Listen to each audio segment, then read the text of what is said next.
Oh là là là là là là là là là là. This is Champions League. C'est pas This is Rocket League. This is Champions League. Quel match exceptionnel on a vécu encore. Le match aller était dingue. Le match retour est complètement dingue. 7-6 sur l'ensemble des deux matchs. Et l'Inter rejoint la finale de la Ligue des Champions. Le Barça est éliminé en demi-finale de la Ligue des Champions. 7-6 sur l'ensemble des deux matchs. 3 buts partout, prolongation. 4-3. 4-3 ce soir pour l'Inter.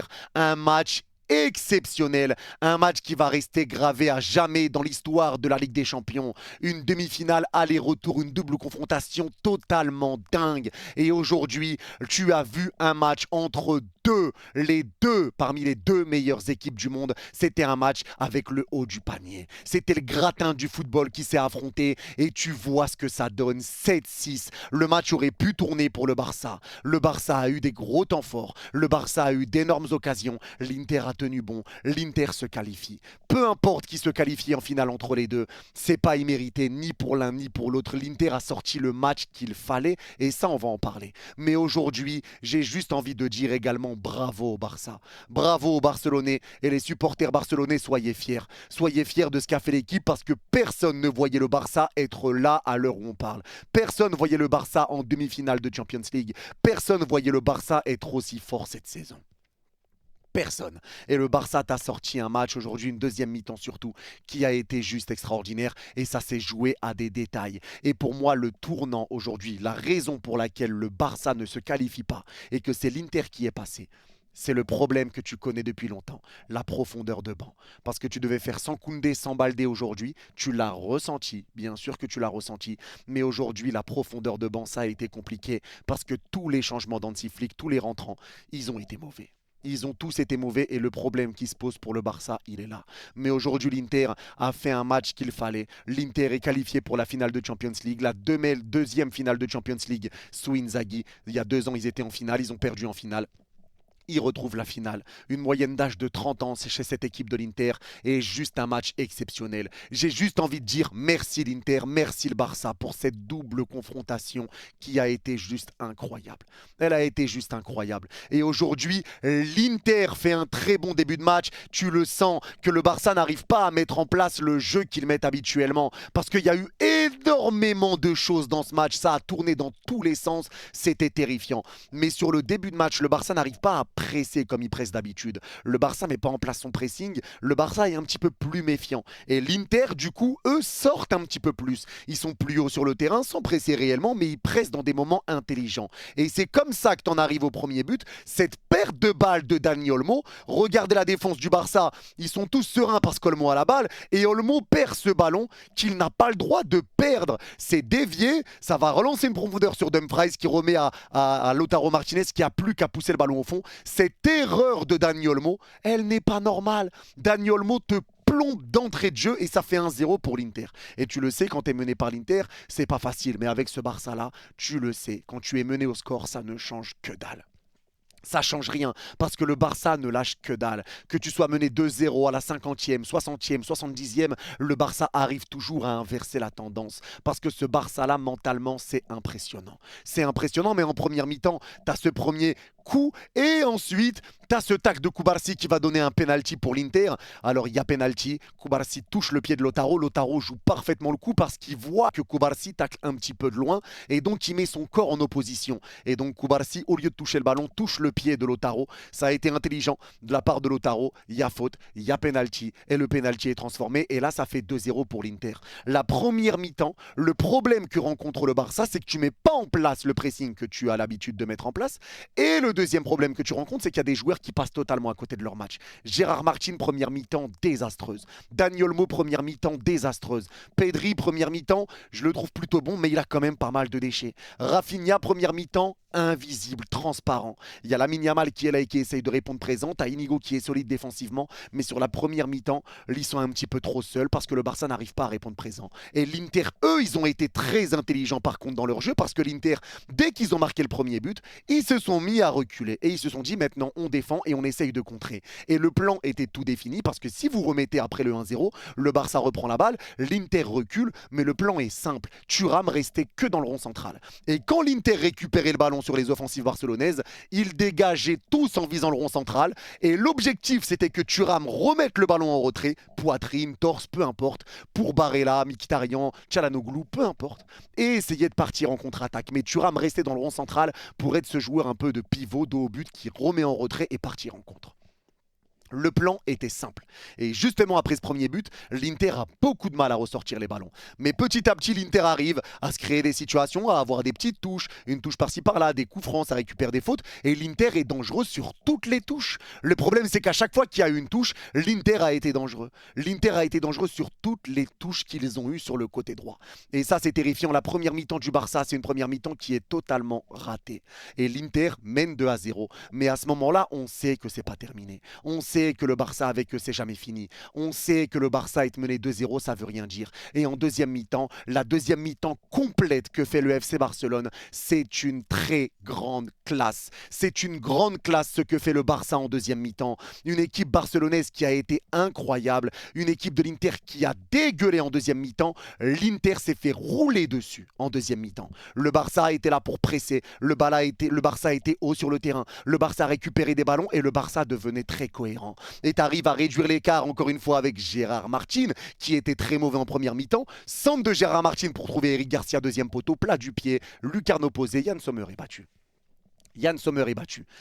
La passe de Gérard Martin pour Eric Garcia, les deux qui remplacent Baldé et Koundé. Les deux remplaçants, les deux latéraux qui se trouvent ensemble, super centre de Gérard Martin. T'as une autre occasion sur un corner de l'Inter, contre-attaque, nouvelle passe de Gérard Martin pour Eric Garcia. Eric Garcia tire, mais il tire un peu trop axial, et le gardien revient, c'était une PES, un peu comme le premier but de l'Inter, mais Yann Sommer revient et repousse le ballon. Il te sauve les fesses. À ce moment-là, tu passes pas loin du 2-2 sur une contre-attaque magnifique avec Lamine au départ, etc. Contre-attaque magnifique, mais on en reste à 2-1. Et derrière, tu vas chercher le 2-2 avec Gérard Martin qui est au milieu de terrain, qui te met un centre dans l'axe et qui vient trouver Dani Olmo au deuxième poteau. Gérard Martin, double passe décisive, Dani Olmo buteur. Dani Olmo qui avait été très très nul en première mi-temps. Gérard Martin qui avait été très très nul en première mi-temps. Et là les gars, rappelez-vous, à la mi-temps, on était en live, on a vécu le match ensemble. Beaucoup disaient, moi à la mi-temps, je sors Olmo, je sors Gérard Martin, je fais sortir les deux parce qu'ils sont nuls. Et au final, Hansi Flick, il te prouve que même lorsqu'il ne fait pas de changement, à la mi-temps, il est capable de te faire des changements, de sortir des joueurs, là il leur a fait confiance. Et au final, Gérard Martin, c'est deux passes décisives, Dani Olmo, c'est un but. Ça fait 2-2. Ça fait 2-2 et le Barça continue de pousser et à 2-2 je pense qu'on se dit tous ça y est, le momentum est pour le Barça. L'Inter ils sont en train de dégueuler, ils sont en train de souffrir, ils ont du mal. Lamine Yamal il est inarrêtable sur le côté, ils n'arrivent pas à le contenir. Tu te dis que le Barça va gagner. Et arrive ce troisième but avec Rafinha, frappe déviée, ça revient, frappe petit filet, 87e, ça fait 3-2. Ça fait 3-2 pour le Barça à la 87e. Le problème qu'a rencontré le Barça, je vous l'ai dit, ça a été les changements. Parce que quel est l'intérêt pour Hansi Flick de faire rentrer à 3-2 Lewandowski? Pourquoi tu rentres Levan, il reste 4 minutes à jouer, je comprends pas l'intérêt. L'entrée d'Araujo est catastrophique. L'entrée d'Araujo est catastrophique. Je ne comprends pas pourquoi Inigo est sorti. S'il y a une raison, moi je veux bien la connaître, mais je ne comprends pas pourquoi Inigo est sorti. L'entrée d'Araujo, c'est un désastre. À 3-2 à la 87e, tu n'as pas le droit. Tu n'as pas le droit de laisser un seul joueur dans ta surface de réparation. Tu n'as pas le droit. Et Araujo ne se met même pas devant Acerbi. Tu n'as pas le droit. Alors certes, c'est une passe qui est mal donnée. C'est repris par Gérard Martin, mais il s'en mêle un petit peu les pinceaux. Dumfries lui reprend la balle, centre de Dumfries, premier poteau, et Acerbi le pousse au fond. J'ai même pas envie de dire que c'est la faute de Gérard Martin. Là, c'est surtout Araujo. Le placement d'Araujo dans la défense, dans la surface, c'est pas normal. Mais c'est aussi pas normal que à la 93e minute, Araujo soit tout seul dans la surface. C'est la 93e. T'es à 2 doigts de ta place en finale. T'es à 2 doigts, tu prends pas ce but, t'es en finale, il n'y a pas de prolongue. Il n'y a pas de prolongue. Et on n'en parle pas parce que la deuxième mi-temps, le Barça a été incroyable. Mais tu prends ce but à la 93e. Et là, forcément, avec ce but, mentalement, le momentum, il vient pour l'Inter. Il vient pour l'Inter, mais je comprends pas le placement que tu as eu. Et tu as eu des occasions derrière à 3-2. Il y a eu l'occasion de Lamine Yamal qui tape le poteau. Dans les prolongations, tu as la tête de Levan, il n'y a plus qu'à la pousser au fond, il tire au-dessus. Il n'est pas gêné. Il n'est pas gêné, il met ses têtes au-dessus alors que Yann Sommer s'est raté. Tu as les occasions de Lamine Yamal, les enroulés où Yann Sommer se détend, il fait des parades incroyables. Yann Sommer a été l'homme du match. Il a été l'homme du match. Et c'est pas pour rien. C'est pas pour rien. Tu as eu les occasions de le gagner ce match aujourd'hui. Mais l'Inter a fait preuve d'une grande force mentale. L'Inter a été très, très, très solide. L'Inter a très bien mis en place son jeu aujourd'hui. Ils ont été intelligents, joué haut par moment, joué bas quand il fallait jouer bas, rester bien défensif. La stratégie sur les contre-attaques avec Thuram qui reste dans le rond central. Des joueurs qui étaient à l'aise balle au pied. Un bon Barella, un Çalhanoğlu que j'ai trouvé énorme aujourd'hui. Un Mkhitaryan qui a été plutôt bon. Di Marco qui a été plutôt bon. Dumfries encore une fois qui te met 2 passes décisives. Le problème encore une fois ça a été les latéraux pour le Barça bien sûr, notamment sur la première mi-temps. Notamment sur la première, mais prendre le 3e but que tu prends, là je peux comprendre que ça fait mal. Là, ça fait mal. Mais là, aujourd'hui, pour l'Inter, tout le monde a été bon. Tout le monde a été bon parce que l'Inter a été combatif. C'est une moyenne d'âge de 30 ans. Ils ont été tous ensemble. Mais ce match, les gars, ce match, on a vécu un match incroyable. Et je le répète encore, les supporters du Barça, soyez fiers. Parce que personne vous voyez là. Vous avez une équipe très jeune. Personne vous voyez là. Et quand tu vois que tu es à 2 doigts de la finale, quand tu vois le niveau qu'a eu Lamine Yamal, encore une fois ce soir, Lamine Yamal qui a été étincelant, tu te dis que ça ne sera pas choquant de revoir le Barça à ce niveau-là et à cet endroit-là dans les saisons à venir. Ce Barça-là a un brillant avenir. Ils ont un brillant avenir encore et tu le sais et tu le vois et tu le sens. Tu le sens, cette élimination, elle se joue à rien, elle se joue au changement. Parce que quand tu vois le Barça qui fait des changements, avec l'entrée de Levan, dégueulasse. L'entrée de Firmin, il apporte pas grand-chose. L'entrée d'Araujo, dégueulasse. L'entrée de Gavi et pour Victor en 2e prolongation, tu les vois pas beaucoup. Les changements n'ont rien apporté pour le Barça. Si tu compares avec l'Inter, tu as eu l'entrée de Fratessi, buteur. L'entrée de Taremi, passeur décisif. L'entrée de Darmian qui te fait un sauvetage devant Araujo pour égaliser dans les dernières secondes du match.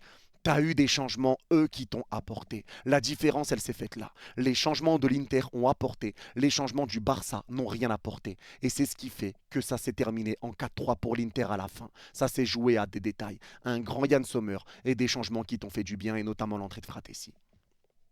Ça s'est joué à ça. Mais l'Inter aujourd'hui a été bon. L'Inter aujourd'hui a été très fort mentalement. L'Inter aujourd'hui a été solide. L'Inter a offert un match incroyable et pourtant ils étaient menés encore 2-0. Et comme au match aller, le Barça en 15 minutes a réussi à revenir à 2-2. En 15 minutes, il leur en a fallu 15. 15. Mais un fait important qui a noté, c'est que l'Inter aujourd'hui n'a été mené que 5 minutes face au Barça, de la 87e à la 93e. Ils n'ont été menés que 5 minutes face au Barça sur 210 minutes jouées. Ils ont été menés 5 minutes sur 210. Je sais pas si on se rend compte. L'Inter, les gars. L'Inter, ça joue bien. L'Inter, c'est cohérent. L'Inter, c'est solide. L'Inter, c'est des chiens de la casse. C'est des truands. C'est des bandits. C'est des méchants. L'Inter, c'est des méchants. Et là, ils ont été menés que 5 minutes et forcément, ça suffit pas. Et on va même aller plus loin, les gars, depuis le début de la Ligue des Champions. L'Inter a été mené seulement 15 minutes au score. Peut-être 16. Ils ont été menés 16 minutes dans toute la Ligue des Champions. Depuis le début de la Ligue des Champions, ils ont été menés que 16 minutes. 16. L'Inter n'est pas là par hasard. L'Inter n'est pas là par hasard. Le Barça a raté sa première mi-temps. Le Barça a fait une énorme deuxième mi-temps, grosse deuxième mi-temps. Mais l'Inter, malgré tout, a réussi à revenir quand il y avait 3-2. Tu menais 2-0. Il y a eu 2-1, 2-2, 3-2. Le Barça te met 3-2 à la 87e. Tu restes debout. Tu restes debout. À ce moment-là, on se dit tous que c'est fini. Ça y est, c'est terminé. Tellement l'Inter s'était fait rouler dessus en deuxième mi-temps. Tellement ils se sont fait rouler dessus. Le Barça aurait dû être vigilant. Ils auraient dû être vigilants. Et forcément, après, ça fait mal. Ça fait mal, mais c'est vrai que là, en défense, ça a été compliqué pour le Barça. Mais l'Inter, chapeau. Chapeau parce que Sommer a été grand. Marcus Thuram. Marcus Thuram, les gars, aujourd'hui, dans le jeu de haut but, dans le jeu en déviation, pour conserver la balle, lâcher le ballon, en talonnade ou écarter sur les côtés, pour orienter, pour repartir et lancer des contre-attaques. Marcus Marcus Thuram a été le premier fer de lance. Et sur le 4e but du Barça, c'est Marcus Thuram qui a la balle et qui vient endormir Araujo encore une fois. Araujo qui vient sur le côté gauche, crochet de Thuram, ça passe. Le centre, petit pont sur Martin, ça revient sur Taremi qui resserre Fratessi. Fratessi prend tout son temps, plat du pied, c'est dans le petit filet. Wojtek Szczesny a fait des parades aussi qui ont été importantes. Mais aujourd'hui, là, sur les buts qu'il prend, pour moi, il peut rien faire. Il peut rien faire. Il a été abandonné par sa défense. Et pour moi, le problème, encore une fois, ça a été le manque de bande touche du Barça. Ça s'est joué à un détail. Là, tu as vu 7-6 sur l'ensemble des deux matchs. C'est la preuve que c'est vraiment le haut du panier qui s'est affronté. C'est un match entre deux tops équipes. Tu as vu le haut du football. Tu as vu vraiment le gratin du football ce soir. C'était le gratin. Et voilà ce que ça a donné. Et ça s'est joué à des détails. Juste à des détails. Et je comprends, là, les supporters du Barça doivent vraiment être dégoûtés. Les supporters de l'Inter doivent être très fiers. Mais vous pouvez être fiers. Ce match de l'Inter, là, aujourd'hui, il aurait été difficile. Ça aurait été un match compliqué. Un match où tu auras souffert, où le Barça aurait pu s'imposer. Mais l'Inter a été héroïque. L'Inter a été grand. À Serbie, la défense a été vraiment, vraiment bonne. À Serbie, Bastoni et plusieurs prises à 2, à 3 sur la Yamal. Mais la Yamal était inarrêtable. Mais l'Inter a fait leur match. Dumfries, encore une fois, inarrêtable. Di Marco a été très bon. Lautaro, buteur, plus un penalty récupéré. Très intelligemment le penalty récupéré. Barella, monstrueux. Çalhanoğlu, monstrueux. Mkhitaryan, très bon match. J'ai même pas de flop à mettre côté Inter. J'ai même pas de flop. Ils ont été incroyables et ils ont été héroïques. Ils ont été héroïques, je pense que c'est le mot. Je pense que c'est le mot. Ils ont été héroïques et ils rejoignent maintenant cette finale de la Ligue des Champions. Juste chapeau. Juste chapeau. Chapeau à l'Inter et force au Barça. Mais aujourd'hui, le Barça, c'est vrai que ça a été compliqué, notamment avec un Ferran Torres que tu voyais pas beaucoup. Tu n'as pas beaucoup vu Ferran Torres. Un Rafinha qui a été buteur à la 87e et un Rafinha que tu voyais pas beaucoup. Et pour moi, c'est surtout dû au fait que Balde n'était pas là. Et quand Balde n'est pas là, tu sais que Rafinha a plus de mal parce qu'il n'est pas aidé par son latéral. Et ça a été compliqué. Il y a aussi des choses qu'on a vues en première mi-temps que j'arrivais pas à comprendre. Eric Garcia qui se comportait comme un ailier. Il y a des fois Eric Garcia qui montait sur le terrain. Il était tellement haut, l'Inter avait la balle à gauche de leur surface, t'as Eric Garcia qui monte, 1-2, et il n'y a plus personne sur le côté gauche. Et l'Inter peut partir en avant, l'Inter peut se créer une occasion. Il y a des alignements que j'arrivais pas à comprendre. Il y a des alignements que je n'arrivais pas à comprendre, et notamment d'Eric Garcia assez haut. J'arrivais pas à comprendre. Après, forcément, que tu te fais du mal tout seul avec la perte de balle de Dani Olmo, etc. Mais derrière, tu arrives à inverser la tendance. Et l'Inter a fait preuve encore une fois d'un grand mental. Mais Lamine Yamal, ce soir, les gars, moi, j'ai envie d'en parler. Parce que Lamine Yamal a encore une fois montré que c'était le meilleur joueur du monde. Le match de Lamine, la double confrontation de Lamine. Lamine, 17 ans, les gars. 17 ans. Il t'a sorti un match, encore une fois, aujourd'hui, où personne n'a réussi à aller prendre la balle. Aujourd'hui, tu voyais 2-3 joueurs de l'Inter devant Lamine Yamal. Tu disais, là, il va la perdre. Il ne la perd pas. Parce que les joueurs de l'Inter n'osent pas mettre le pied. Quand ils mettent le pied, ils se font éteindre. Ils n'osent pas mettre le pied. Lamine Yamal faisait ce qu'il voulait. Il aurait pu être passeur décisif encore pour Lewandowski s'il rate pas sa tête. T'es pas loin même d'égaliser dans les prolongations. Encore une fois, les détails. Les détails, le penalty qui n'est pas donné à Lamine Yamal aussi, ça se joue à rien. L'arbitre qui fait ce signe-là, il fait ce signe-là. Il le montre l'arbitre. C'est des détails, ça se joue à que dalle. Ça se joue à que dalle. Et en plus, l'action, elle commence en dehors de la surface, mais elle se finit dans la surface. Donc peut-être penalty, finalement, il y avait peut-être penalty, ça je sais pas. Mais en tout cas, au niveau de l'arbitrage, je trouve qu'il n'y a pas eu de dinguerie aujourd'hui. Mais en tout cas, aujourd'hui, ça a été un match où Lamine Yamal a été extraordinaire. Il sait tout faire, ce gamin. Il sait tout faire et ça prouve aussi que le Barça a quand même un sacré avenir devant lui. Parce que Lamine Yamal, aujourd'hui, ça a été encore une fois stratosphérique. Prise à 2, prise à 3, prise à 3, il veut rien savoir. Il prend la balle, il crochette, il repart dans l'axe. Il prend la balle, il crochette, il trouve une passe dans la surface. Il prend la balle, il accélère, il rentre dans la surface, il t'éteint. T'arrives pas à lui prendre la balle. Tu mets ton pied, tu te fais fumer, tu te prends un petit pont. Lamine Yamal a tout fait encore une fois aujourd'hui. Il a tout fait. Lui, il a répondu présent. Et aujourd'hui, je pense clairement que tu ne peux en vouloir à personne côté Barça. Quand tu vois la deuxième mi-temps qu'a fait le FC Barcelone, c'est dur d'en vouloir à quelqu'un. Je pense que là, les supporters du FC Barcelone, forcément, sont pas bien, forcément sont tristes, forcément sont déçus. Mais je pense pas que tu en veuilles à quelqu'un en particulier, sauf bien sûr les Araujo, etc. Mais aujourd'hui, tu as vu une équipe qui a tout donné. Les larmes de Rafinha ont fait mal au cœur. Lamine Yamal, le visage fermé. Franchement, ça fait mal au cœur. Hein. Ça fait mal au cœur, mais le Barça reviendra plus fort. Ça, c'est une certitude. Et aujourd'hui, l'Inter, c'est aussi un projet qui arrive à maturité. L'Inter a tenu bon, l'Inter a tenu sur les vagues barcelonaises et l'Inter a fait le travail qu'il devait faire. Ils ont mis 3 buts au Barça au match aller, ils en mettent 4 au match retour et c'est le minimum que tu dois faire pour taper le Barça. C'est le minimum. Tu devais leur mettre 7 buts sur 2 matchs pour pouvoir faire mal à Barcelone. C'est ce que tu devais faire. C'est ce que tu devais faire et tu l'as fait aujourd'hui. En tout cas, bravo à l'Inter. Grand, grand, grand coup de chapeau à l'Inter. On a vécu en tout cas un match extraordinaire. Je ne sais pas si on se rend compte de ce qu'on a vécu, mais bordel, vive la Ligue des Champions. Cette double confrontation, c'était un régal, c'est la régalade, on s'est régalé. Merci le Barça, merci l'Inter, merci la Ligue des Champions, parce que vraiment, on s'est régalé. On s'est régalé. Pour les supporters du Barça et de l'Inter, ça devait être très stressant, mais en tant que supporter du Paris Saint-Germain et neutre, on s'est régalé ce soir. C'était un pur plaisir, c'était un pur kiff. Merci messieurs. En tout cas, c'est tout pour ce débrief. N'hésitez pas à me dire en commentaire si vous êtes d'accord ou pas d'accord avec moi. Et pour ceux qui ont regardé cette vidéo jusqu'au bout, n'hésitez pas à mettre merci pour ce match en commentaire et je comprendrai que vous l'avez vu jusqu'au bout. Prenez soin de vous. Force à vous les Barcelonais. Bravo à l'Inter pour la qualif en finale. Vous êtes les gars out. Bye bye.